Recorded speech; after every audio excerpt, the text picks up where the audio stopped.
dari dulu sampai sekarang masih miskin. Freeport ada di mana?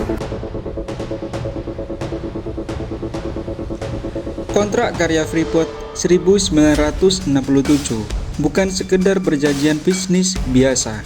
Ia adalah produk dari pertemuan antara kebutuhan darurat Indonesia dan strategi korporasi global yang melibatkan jaringan intelijen, kepentingan geopolitik, dan ambisi menguasai tambang emas terbesar di dunia. Untuk memahami bagaimana tambang ini mengubah Indonesia, kita perlu melihat peran tokoh-tokoh kunci di balik layar, teknologi yang memungkinkan tambang di Papua terbuka, serta dampaknya terhadap buruh, masyarakat adat, dan masa depan Indonesia. Semuanya akan kita bahas pada episode kali ini.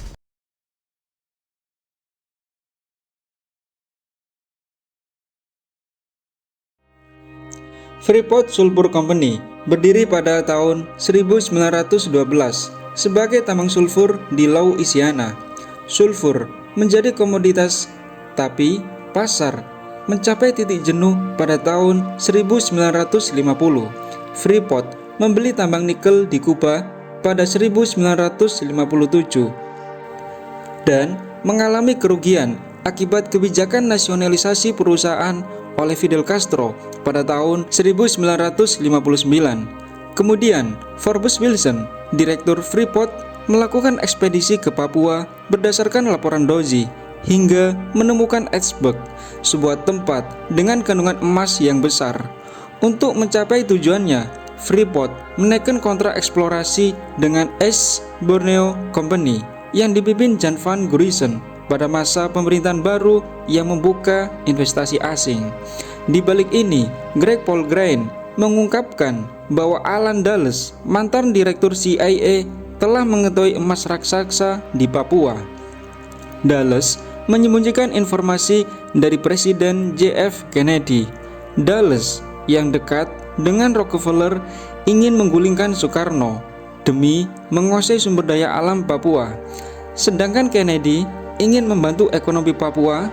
Namun, pada 22 November 1963, Kennedy tewas ditembak di Dallas setelah digantikan Presiden Lyndon B. Johnson. Kebijakan Amerika Serikat berubah dan Soekarno lengser setahun kemudian. Akhirnya, Freeport mulai menancapkan misinya di Papua.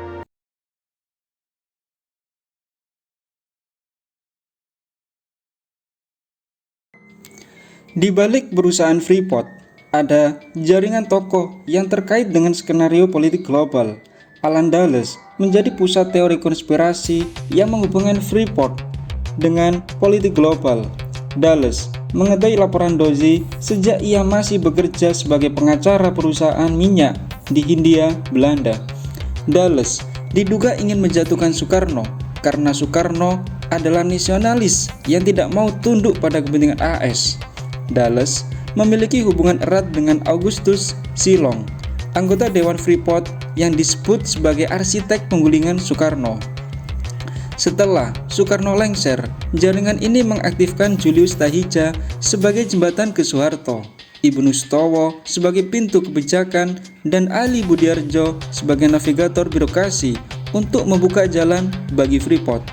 Perlu diketahui, Ali Budiarjo adalah seorang pengacara yang menjadi penasihat hukum Freeport dan membantu menyusun draft Undang-Undang Nomor 1 Tahun 1967 tentang penanaman modal asing. Kemudian, Budiarjo menjadi presiden direktur pertama Freeport di Indonesia.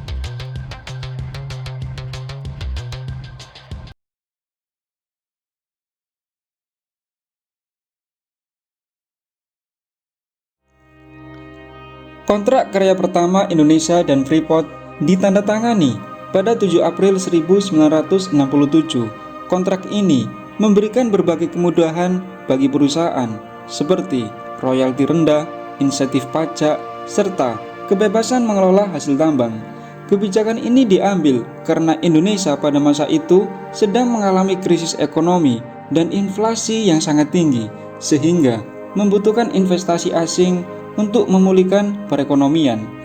Setelah penemuan tambang Grasberg pada 1988, posisi tawar Indonesia meningkat. Kontrak baru 1991 menaikkan royalti, memperjelas kewajiban lingkungan, serta mengatur divestasi saham secara bertahap agar kepemilikan nasional mencapai 51%. Meski prosesnya berjalan lambat akibat berbagai kebijakan dan dinamika politik. Perjalanan divestasi berlangsung selama puluhan tahun. Setelah beberapa kali perubahan kepemilikan saham, Undang-Undang Minerba 2009 menjadi dasar penguatan kewajiban divestasi. Pada 21 Desember 2018, Indonesia melalui Inalum resmi menguasai 51,23% saham Freeport setelah membayar 3,85 miliar US dollar. Pada tahun 2025, kepemilikan pemerintah kembali meningkat menjadi 63%. Meski mayoritas saham telah berada di tangan Indonesia, operasional tambang masih dijalankan oleh Freeport. Rencana perpanjangan izin hingga 2061 memicu perdebatan karena dinilai sebagian pihak berpotensi memperpanjang dampak lingkungan dan sosial di Papua.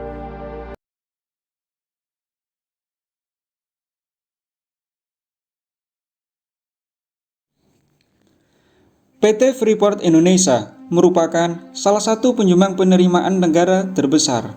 Pada 2024, perusahaan menyatakan telah menyumbang sekitar 80 triliun melalui pajak, royalti, dividen, dan berbagai pembayaran lainnya. Freeport juga memperkerjakan sekitar 30.000 pekerja dan mitra kerja, dengan sekitar 40% berasal dari Papua. Selain itu, perusahaan membangun smelter tembaga terbesar di dunia di Gresik, memproduksi emas batangan di dalam negeri, serta menjadi tulang punggung ekonomi Kabupaten Mimika. Namun, kontribusi besar tersebut tetap memunculkan perdebatan. Sejumlah penelitian menilai manfaat ekonomi yang dirasakan masyarakat Papua belum sebanding dengan keuntungan yang diperoleh perusahaan. Selama periode 1992 hingga 2013, penerimaan Indonesia mencapai sekitar 15,2 miliar US dollar. Sementara dividen yang diterima pemegang saham Freeport di Amerika mencapai 10,8 miliar US dollar. Meski Indonesia kini menjadi pemegang saham mayoritas, banyak pihak menilai kekayaan tambang Grasberg yang sangat besar masih memberikan keuntungan lebih besar kepada perusahaan dibanding manfaat yang diterima masyarakat sekitar.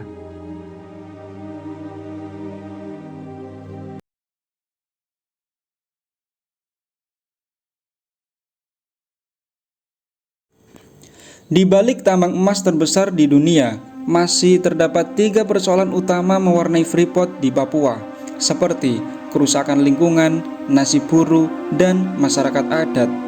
BPK mencatat pada tahun 2018 bahwa kerugian negara akibat kerusakan lingkungan mencapai 185 triliun. Sejak tahun 1974, limbah tailing dari kegiatan tambang Freeport telah menumpuk 167 juta ton, mencemari sungai-sungai penting di Mimika seperti Aghawagon dan Azqua. Pada 1 Mei 2017, ribuan buruh PT Freeport Indonesia melakukan mogok kerja besar-besaran menolak kebijakan furlough, perumahan karyawan tanpa kepastian kembali bekerja, sebagai respon perusahaan terhadap negosiasi divestasi saham. Freeport merumahkan 8.000 pekerjanya pada Februari 2017. Akibatnya, akses BPJS Kesehatan diputus sepihak. Lebih dari 130 buruh dilaporkan meninggal karena tidak bisa berobat, dan ribuan anak Papua putus sekolah karena orang tua kehilangan pekerjaan. Perlakuan terhadap masyarakat adat Amungme dan Kamoro sejak kontrak karya pertama 1967, masyarakat adat tidak pernah dilibatkan dalam proses pengambilan keputusan. Sebagai dampaknya, kemiskinan struktural melanda suku asli Papua.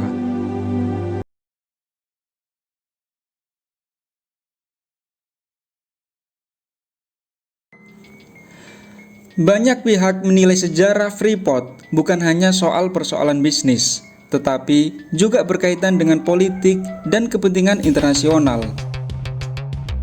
Sejumlah peneliti seperti Greg Paul Grain berpendapat bahwa perubahan kekuasaan di Indonesia pada pertengahan 1960 membuka jalan bagi masuknya Freeport ke Papua. Pandangan ini masih menjadi bahan perdebatan di kalangan sejarawan, tetapi memunculkan pertanyaan tentang seberapa besar pengaruh kekuatan asing terhadap kebijakan Indonesia pada masa itu. Hingga kini, meski Indonesia telah menjadi pemegang saham mayoritas Freeport, perusahaan tersebut masih mengelola operasional tambang dan bahkan muncul rencana perpanjangan izin hingga 2061. Kondisi ini terus menuai kritik dari sebagian masyarakat Papua dan organisasi lingkungan yang menilai manfaat tambang belum sebanding dengan dampak sosial, budaya, lingkungan yang ditanggung masyarakat setempat. Perdebatan tentang Freeport pun tidak lagi hanya soal keuntungan ekonomi, tapi juga menyangkut kedaulatan, keadilan, dan masa depan pengelolaan sumber daya alam Indonesia. Pengalaman Freeport menjadi pelajaran penting bagi Indonesia dalam mengelola kekayaan alam.